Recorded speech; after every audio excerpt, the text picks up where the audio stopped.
Hi viewers, welcome to Triple K English channel. This is Kiran Kumar.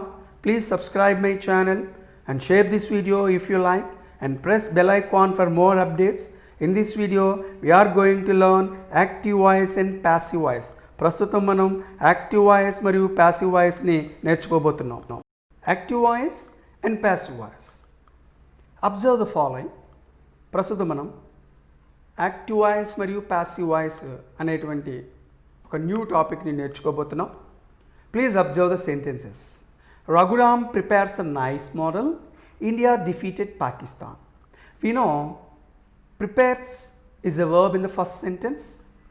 Defeated is the verb in the second sentence. Here, the verbs prepares and defeated indicate that the subjects are doing an action. So, such verbs are in active voice. ఈ prepares అనే verb Raghuram అనే subject గురించి అతను పని చేస్తున్నాడు అని తెలియచేస్తుంది. గమనించండి, రఘురామ్ ప్రిపేర్స్ అంటే రఘురామ్ ప్రిపేర్ చేస్తున్నాడు అంటే రఘురామ్ పని చేస్తున్నాడు అని తెలియచేస్తుంది. ఇండియా డిఫీటెడ్ భారతదేశం ఓడించింది.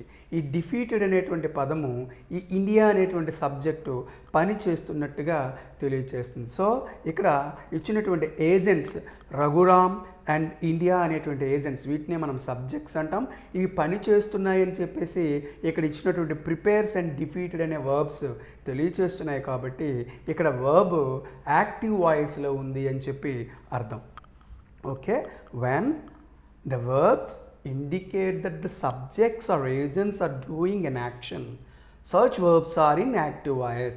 మనకి వాక్యంలో ఇచ్చినటువంటి సబ్జెక్ట్స్ లేదా ఏజెంట్స్ పని చేస్తూ ఉన్నారు అని వర్బ్ తెలియచేసినట్లయితే ఆ వర్బ్స్ని మనము యాక్టివ్ వాయిస్లో ఉన్నట్టుగా అనుకోవాలి. Observe the third sentence and fourth sentence. A nice model is prepared by Raghuram. Pakistan was defeated by India. Observe the underlined words. Is prepared, was defeated. Those are verbs in the sentence. ఇక్కడ underline చేసినటువంటి పదాలు is prepared and was defeated. ఆ రెండు కూడా verbs అని చెప్పి మనము చెప్తాము. Now those verbs indicate that the subjects undergo the action. So such verbs are in passive voice. Observe, those verbs indicate that the subjects undergo the action. ఇక్కడ సబ్జెక్ట్స్ని అవి ఏమని తెలియచేస్తున్నాయి? ఈజ్ ప్రిపేర్డ్, వాజ్ డిఫీటెడ్ అనేటువంటి verbs అక్కడ subjects పని చెయ్యటలేదు, పని ఫలితాన్ని పొందుతున్నాయి అని చెప్పి మనకు తెలియచేస్తుంది. కాబట్టి అక్కడ వర్బ్స్ ప్యాసివ్ వాయిస్లో ఉన్నట్టుగా మనము అనుకోవాలి. A nice model is prepared, ఒక మంచి మోడల్ ప్రిపేర్ చేయబడింది. సో అక్కడ నైస్ మోడల్ అనే సబ్జెక్టు పని చేయలేదు, పని ఫలితాన్ని పొందుతూ ఉంది. పాకిస్తాన్ వాజ్ డిఫీటెడ్, పాకిస్తాన్ ఓడించబడింది అంటే పాకిస్తాన్ పని చేయలేదు, పని యొక్క ఫలితాన్ని పొందింది అని చెప్పి ఇక్కడ ఇచ్చినటువంటి వర్బ్స్ మనకి తెలియచేసాయి. కాబట్టి సర్చ్ verbs are in passive voice. కాబట్టి అక్కడ వర్బ్స్ ప్యాసివ్ వాయిస్లో ఉన్నట్టుగా మనము అనుకోవాలి. సో ఈ విధంగా యాక్టివ్ వాయిస్ అంటే సెంటెన్స్లో సబ్జెక్టు పని చేస్తుంది అని వర్బ్ తెలియచేస్తే ఆ వర్బ్ యాక్టివ్ వాయిస్లో ఉన్నట్టు. ప్యాసివ్ వాయిస్ అంటే సెంటెన్స్లో ఉన్న సబ్జెక్టు పని యొక్క ఫలితాన్ని పొందుతుంది అని మనకి వర్బ్ తెలియచేస్తే అక్కడ వర్బ్ మనకి ప్యాసివ్ వాయిస్లో ఉన్నట్టు. ఇక్కడ ఫస్ట్ అండ్ సెకండ్ సెంటెన్సెస్లో ప్రిపేర్స్, డిఫీటెడ్ అనేటువంటి వర్బ్స్ యాక్టివ్ వాయిస్లో ఉన్నట్టుగా తెలియచేస్తున్నాయి. థర్డ్ అండ్ ఫోర్త్ సెంటెన్సెస్లో ఈజ్ ప్రిపేర్డ్, వాజ్ డిఫీటెడ్ అనేటువంటి ఆ వర్బ్స్ ప్యాసివ్ వాయిస్లో ఉన్నట్టుగా మనకి తెలియచేస్తున్నాయి. How to transform active voice into passive voice? In the examinations, we are asked to transform a sentence of active voice into a sentence of passive voice. మనకి active voice ఇచ్చి passive వాయిస్లోకి change చేయమని అడగడం జరుగుతుంది. There are some rules. Active voice నుంచి passive వాయిస్కి change చేయడానికి జనరల్గా కొన్ని రూల్స్ ఉంటాయి మనకి. First sentence, object in active voice becomes subject in passive voice. Active వాయిస్లో ఉన్న ఆబ్జెక్ట్ని ప్యాసివ్ వాయిస్లో సబ్జెక్ట్గా చేంజ్ చేయాలి. Second one, a new be form is added. ఒక క్రొత్త బీ ఫామ్ని, హెల్పింగ్ వర్బ్ని మనము తీసుకురావాలి. As per the verb form in active voice. Active వాయిస్లో ఉన్నటువంటి టెన్స్ ఫామ్ ఆధారంగా ఒక కొత్త బీ ఫామ్ని మనము తీసుకొని రావాలి. Third one, past participle of the verb is return. మనకి యాక్టివ్ వాయిస్లో ఏ వర్బ్ అయితే ఇచ్చారో ఆ వర్బ్ యొక్క పాస్ట్ పార్టిసిపుల్ V3ని మనం రాయాలి. 4th one, generally add the preposition by. సాధారణంగా బై అనే ప్రిపోజిషన్ని మనం ఇక్కడ ఈ V3 తర్వాత యాడ్ చేయాలి. Next, subject in active voice becomes object in passive voice. Okay, ఈ 5 రూల్స్ ఉంటాయి. Don't confuse, come again. First rule, active వాయిస్లో ఉన్న ఆబ్జెక్ట్ని ప్యాసివ్ వాయిస్లో సబ్జెక్ట్గా రాయాలి. సెకండ్ వన్, ఒక కొత్త బీ ఫామ్ని, దీన్నే హెల్పింగ్ వర్బ్ అని కూడా చెప్తాం. ఇది యాక్టివ్ వాయిస్లో ఉన్న వర్బ్ ఆధారంగా బీ ఫామ్ని మనం తీసుకురావాలి. థర్డ్ వన్, వర్బ్ యొక్క పాస్ట్ పార్టిసిపుల్ రూపాన్ని రాయాలి. ఫోర్త్ వన్, సాధారణంగా బై అనే ప్రపోజిషన్ని యాడ్ చేయాలి. లాస్ట్ వన్, యాక్టివ్ వాయిస్లో సబ్జెక్ట్ ఏదైతే ఉందో దాన్ని మనము ప్యాసివ్ వాయిస్లో ఆబ్జెక్ట్గా మనము రాయాల్సి ఉంటుంది. ఈ 5 రూల్స్ మనము ఫాలో అవ్వాలి. Next, while changing subjects or objects into the corresponding voice we observe the below pronouns. సహజంగా మనం యాక్టివ్ వాయిస్ నుంచి ప్యాసివ్ వాయిస్కి, ప్యాసివ్ వాయిస్ నుంచి యాక్టివ్ వాయిస్కి మార్చేటప్పుడు మనం చెప్పుకున్నాం సబ్జెక్ట్స్ని ఆబ్జెక్ట్స్ చేయాలి, ఆబ్జెక్ట్స్ని సబ్జెక్ట్స్ చేయాలి అని చెప్పి. జనరల్గా నౌన్స్ వస్తే ఏ ప్రాబ్లం లేదు, బట్ ప్రొనౌన్స్ వస్తే మాత్రం ఈ విధంగా మనం చేంజ్ చేయాలి. ఐ అనే సబ్జెక్ట్ ఉంటే దాన్ని మీ అనే ఆబ్జెక్ట్గా మార్చాలి. ఒకవేళ మీ అనే ఆబ్జెక్ట్ ఉంటే ఐ అనే సబ్జెక్ట్గా మార్చాలి. నెక్స్ట్, వి అనే సబ్జెక్ట్ ఉంటే అస్ అనే ఆబ్జెక్ట్గా రావాలి. యు అనే సబ్జెక్ట్ ఉంటే యు అనే ఆబ్జెక్ట్గా రావాలి. హీ అనే సబ్జెక్ట్ ఉంటే హిమ్ అనే ఆబ్జెక్ట్గా రావాలి. షీ అనే సబ్జెక్ట్ ఉంటే హెర్ అనే ఆబ్జెక్ట్గా రావాలి. ఇట్ అనే సబ్జెక్ట్ ఉంటే ఇట్ అనే ఆబ్జెక్ట్గా రావాలి. దే అనే సబ్జెక్ట్గా ఉంటే దెమ్ అనే ఆబ్జెక్ట్గా రావాలి. ఈ ప్రొనౌన్స్లో మాత్రం మనకి చేంజ్ అవుతాయి, నౌన్స్ మాత్రం చేంజ్ అవ్వు. రాజు ఉంటే రాజు అని, లక్ష్మణుని ఉంటే లక్ష్మణను, సీత అని ఉంటే సీతాను మనం రాయటం జరుగుతుంది, అవి నౌన్స్ కాబట్టి. బట్ ప్రొనౌన్స్ ఉంటే ఈ విధంగా మనం చేంజ్ చేసుకోవాలి. ఈ ప్రొనౌన్స్ స్ట్రక్చర్ని అబ్జర్వ్ చేయండి. So second one, how to write be form. మనకి సెకండ్ రూల్లో చెప్పుకున్నాం న్యూ బీ ఫామ్ని రాయాలి, కొత్త హెల్పింగ్ వర్బ్ని రాయాలి అన్నాం. ఇక్కడ మనము టెన్స్ పైన ఆధారపడి ఉంటుంది. Here the tense form of the verb is necessary. Here the tense form of the verb is necessary. Last సెషన్లో మనం టెన్సెస్ పూర్తిగా నేర్చుకున్నాం. ఇక్కడ కొత్త బీ ఫామ్ని మనం రాయాలి అంటే టెన్స్ ఫామ్ అనేది చాలా అవసరం. We add be form before the subject after the subject as for the given tense form. We add be form after the subject as for the given tense form. మనం subject రాసిన తర్వాత be ఫామ్ని రాయాలి. ఈ కొత్త be ఫామ్ని రాయాలి అంటే అక్కడ మనకి యాక్టివ్ వాయిస్లో ఇచ్చినటువంటి టెన్స్ ఆధారంగా కొత్త బీ ఫామ్ని రాయాల్సి ఉంటుంది. సో దానికోసం మనం ఒక టేబుల్ని ఫాలో అవుతాం. సో చూడండి, ఇక్కడ 3 కాలమ్స్ ఉన్నాయి. టెన్స్ ఫామ్, ఏవి అంటే యాక్టివ్ వాయిస్, పీవి అంటే ప్యాసివ్ వాయిస్. ఇక్కడ మనం నేర్చుకున్నటువంటి టెన్సెస్ చాలా ఉపయోగం ఉంటుంది. ఫర్ ఎగ్జాంపుల్, యాక్టివ్ వాయిస్లో టెన్స్ ఫాము సింపుల్ ప్రజెంట్ ఇచ్చాడు అనుకుందాం. సింపుల్ ప్రజెంట్ స్ట్రక్చర్ మనకు తెలుసు, V1 or V1 or S plus ES. ఇది ఉన్నప్పుడు ఏం రావాలి? Be form. ఈజ్ సింగులర్కి, యామ్ అయితే ఐకి, ఆర్ అయితే ప్లూరల్కి రావాలి. చూడండి, ప్యాసివ్ వాయిస్లో ప్యాసివ్ వాయిస్ కాలంలో కొత్త బీ ఫామ్స్ వచ్చాయి, అబ్జర్వ్ చేయండి. ఇక్కడ చూడండి, టెన్స్ ఫామ్ కాలంలో simple present, present continuous, present perfect. Present tense నుంచి 3 ఫామ్సే ఉంటాయి. ప్రజెంట్ పర్ఫెక్ట్ కంటిన్యూస్లో యాక్టివ్ వాయిస్ ఇవ్వటం జరగదు. ఎందువల్లంటే దాన్ని ప్యాసివ్ వాయిస్లోకి చేంజ్ చేయలేం. Next, simple past tense, past continuous, past perfect tense. ఇక్కడ కూడా పాస్ట్ పర్ఫెక్ట్ కంటిన్యూస్ ఇవ్వటం జరగదు. ఎందువల్లంటే పాస్ట్ పర్ఫెక్ట్ కంటిన్యూస్లో యాక్టివ్ వాయిస్ వచ్చినప్పటికీ దాన్ని ప్యాసివ్ వాయిస్లోకి చేంజ్ చేయడం వీలు పడదు. Next, simple future, future perfect. Future టెన్స్లో future continuous, future perfect continuous ఈ రెండు కూడా ప్యాసివ్ వాయిస్లోకి కన్వర్ట్ చేయడం వీలు పడదు కాబట్టి ఇవ్వటం జరగలేదు. సో ఈ విధంగా ఈ 8 స్ట్రక్చర్స్ మనకు తెలుసు. యాక్టివ్ వాయిస్ స్ట్రక్చర్స్ ఎలా ఉంటాయో ఏవి అనే కాలంలో వాటి స్ట్రక్చర్స్ మనము నేర్చుకున్నాం. అవే స్ట్రక్చర్స్ ఇక్కడ వస్తాయి. ఈ సింపుల్ ప్రజెంట్ వచ్చినప్పుడు ప్యాసివ్ వాయిస్లో ఏం రావాలి? ఈజ్ లేదా యామ్ లేదా ఆర్ అనే బీ ఫామ్ రావాలి. ప్రజెంట్ కంటిన్యూస్ వచ్చినప్పుడు ప్యాసివ్ వాయిస్లో ఏం రావాలి? ఈజ్ లేదా యామ్ లేదా ఆర్ అనే బీ ఫామ్స్తో పాటు బీయింగ్, పని జరుగుతూ ఉంది, కంటిన్యూస్ ప్రాసెస్ కాబట్టి బీయింగ్ అనేటువంటి ఒక వర్బ్ని మనం తీసుకోవాలి. ప్రెజెంట్ పర్ఫెక్ట్ వచ్చినప్పుడు ప్యాసివ్ వాయిస్లో ఏమొస్తుంది? Has for singular subjects, have for plural subjects plus been అనేటువంటి ఒక హెల్పింగ్ వర్బ్ని మనము తీసుకోవాలి. నెక్స్ట్ సింపుల్ పాస్ట్లో యాక్టివ్ వాయిస్ వస్తే ప్యాసివ్ వాయిస్లో ఎలా ఉంటుంది? ప్యాసివ్ వాయిస్ కాలం చూడండి. సింగులర్ అయితే వాజ్, ప్లూరల్ అయితే వేర్ అనేదాన్ని ఉపయోగించాలి. నెక్స్ట్ పాస్ట్ కంటిన్యూస్ వచ్చినప్పుడు స్ట్రక్చర్ మనకు తెలుసు, అందుకే యాక్టివ్ వాయిస్లో ఉన్న స్ట్రక్చర్ నేను చదవట్లే. పాస్ట్ కంటిన్యూస్లో ఉన్నప్పుడు ప్యాసివ్ వాయిస్లో ఏమొస్తుంది?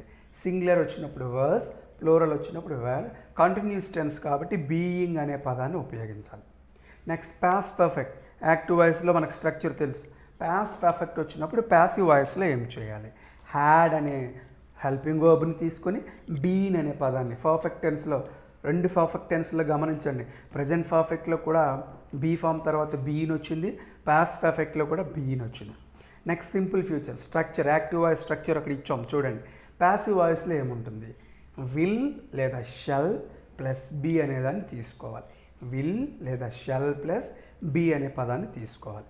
ఫ్యూచర్ కంటిన్యూస్లో మనము యాక్టివ్ అండ్ ప్యాసివ్ వాయిస్ ఉండదు. నెక్స్ట్ ఫ్యూచర్ పర్ఫెక్ట్ మనకు స్ట్రక్చర్ తెలుసు, అక్కడ ఇచ్చారు యాక్టివ్ వాయిస్లో. ప్యాసివ్ వాయిస్లో ఏం రావాలి?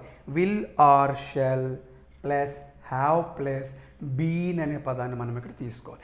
ఈ టేబుల్ని కానీ మనం జాగ్రత్తగా ప్రిపేర్ అయినట్లయితే ఏ టెన్స్ ఇచ్చినప్పటికీ కూడా మనము అక్కడ ప్యాసివ్ వాయిస్లో ఈజీగా చేంజ్ చేయొచ్చు. Next past participle of the verb is added after the new be form. ఈ న్యూ బీ ఫామ్స్ అనేవి ప్యాసివ్ వాయిస్ కాలంలో ఇచ్చాం. అబ్జర్వ్ చేయండి, ప్రతి టెన్స్కి కూడా ప్యాసివ్ వాయిస్ ఎలా ఉంటుందో చివరిలో ఇచ్చాం. వీటి తర్వాత ఈ బీ ఫామ్ తర్వాత తప్పనిసరిగా వర్బ్ యొక్క పాస్ట్ పార్టిసిపుల్ రూపాన్ని మనం అక్కడ రాయాల్సి ఉంటుంది. నెక్స్ట్ మోడల్ ఆక్సిలరీస్ వస్తుంటాయి ఒక్కొక్కసారి. మనకు తెలుసు మోడల్ ఆక్సిలరీస్ అంటే మోడల్ హెల్పింగ్ వర్బ్స్ అంటాం. అక్కడ విల్ ఆర్ షెల్ వచ్చినప్పుడు ఏం చేసాము చూడండి.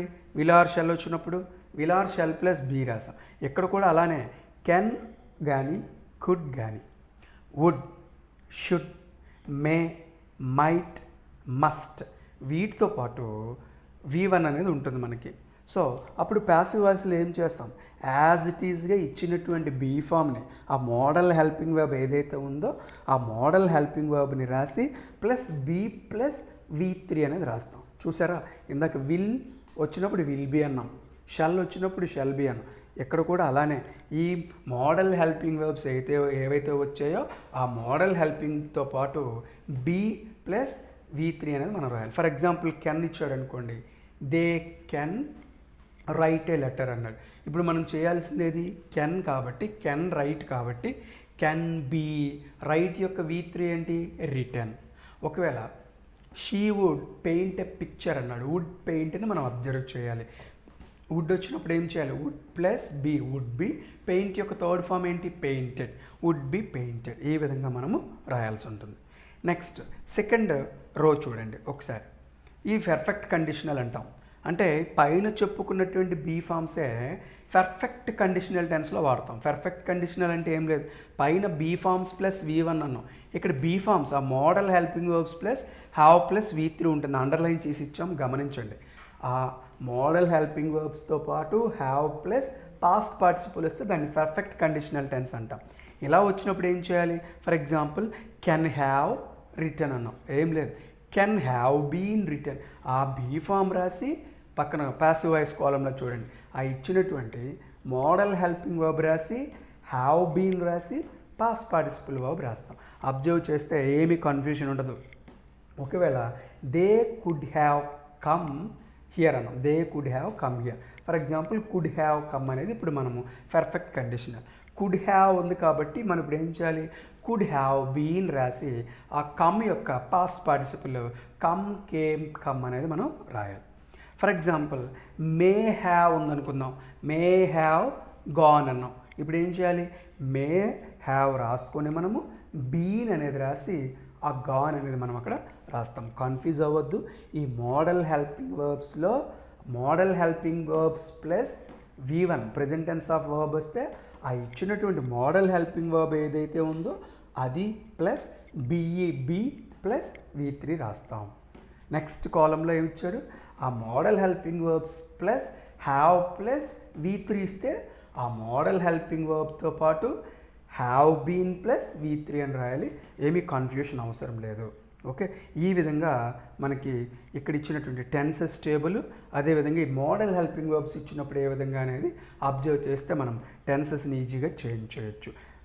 I'm giving some examples year. కొన్ని ఎగ్జాంపుల్స్ అక్కడ ఇచ్చాను చూడండి, ఎలా చేంజ్ చేద్దామో ఒకసారి, కన్ఫ్యూజ్ అవ్వద్దు. They love their parents.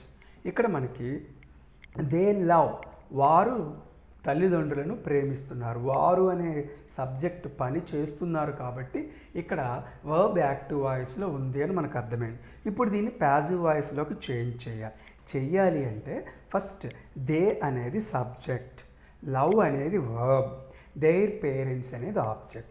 మనకు రూల్ ప్రకారం ఫస్ట్ ఆబ్జెక్ట్ని సబ్జెక్ట్ చేయాలి. దేర్ పేరెంట్స్ అనేది ఆబ్జెక్ట్ కాబట్టి ఆ దేర్ పేరెంట్స్ని సబ్జెక్ట్ చేసాం. కిందన చూడండి, దేర్ పేరెంట్స్ అన్నాం. ఇక్కడ అండర్లైన్ చేసినటువంటి వర్బ్ లవ్. లవ్ అంటే ఏ టెన్స్ మనకి?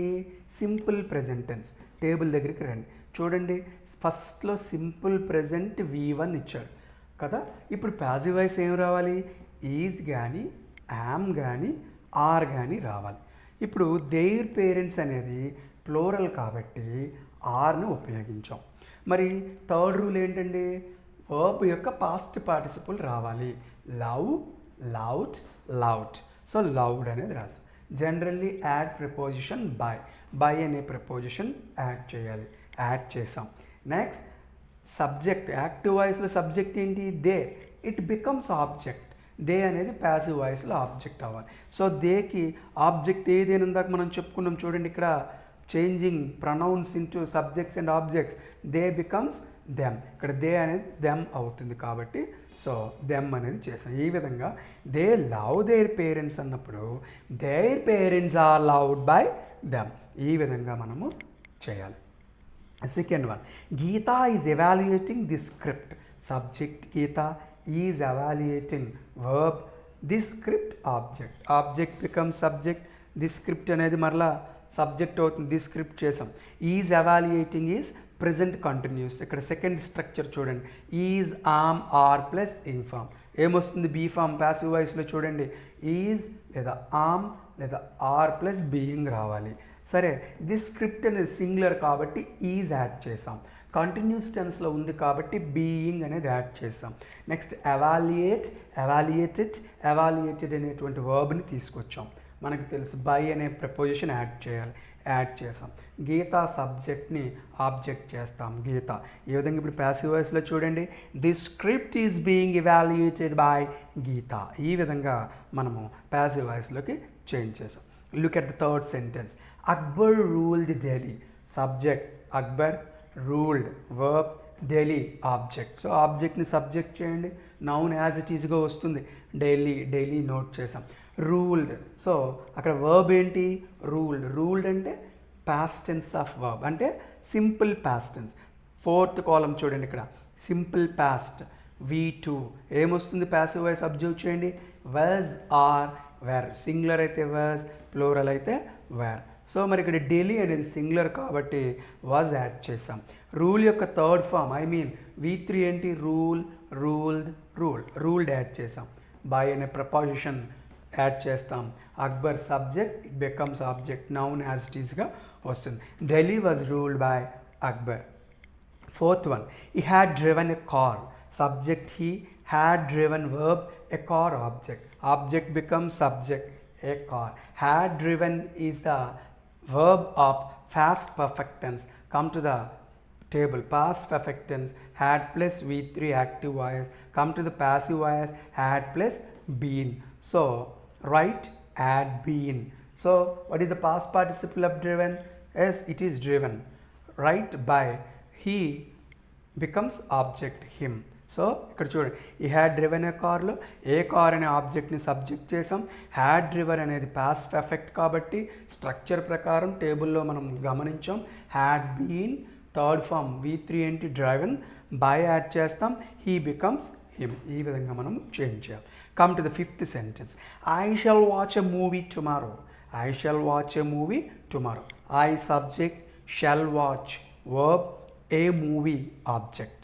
ఈ ఆబ్జెక్ట్ తర్వాత ఉండేవన్నీ కూడా మనం ఆబ్జెక్ట్ కాంప్లిమెంట్స్ అని చెప్పుకుంటాం, టుమారో ఇలాంటివన్నీ కూడా. సో వాటిని అలా ఉంచండి. ఫస్ట్ ఆబ్జెక్ట్ ఏది మనకి, ఏ మూవీ, దాన్ని సబ్జెక్ట్ చేయండి, ఏ మూవీ చేసాం.